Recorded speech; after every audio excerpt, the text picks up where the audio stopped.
பிறர் நம்மளை புகழ்றதோ இகழ்றதோ, பிறர் நம்மளை உயர்த்துறதோ தாழ்த்துறதோ, பிறர் நம்மளை கருத்து சொல்றதோ விமர்சிக்கிறதோ இது நம்முடைய வாழ்க்கையுடைய முடிவு செய்யாது. என்ன ஆனாலும் சரி, நம்முடைய வாழ்க்கையுடைய இலக்கை ஒரு நாள் நம்ம அடைஞ்சுதான் ஆக போறோம்.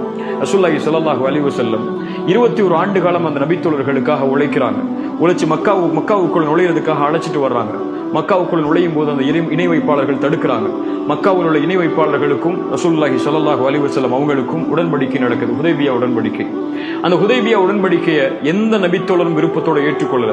ரசூலுல்லாஹி ஸல்லல்லாஹு அலைஹி வஸல்லம் தன்னோடு இருக்கக்கூடிய சக மனிதர்களுடைய விருப்பம் தான் முக்கியம்னு சொல்லி அந்த உடன்படிக்கையை விட்டிருந்தாங்கன்னு சொன்னா மக்காவுடைய வெற்றி கிடைச்சிருக்காது.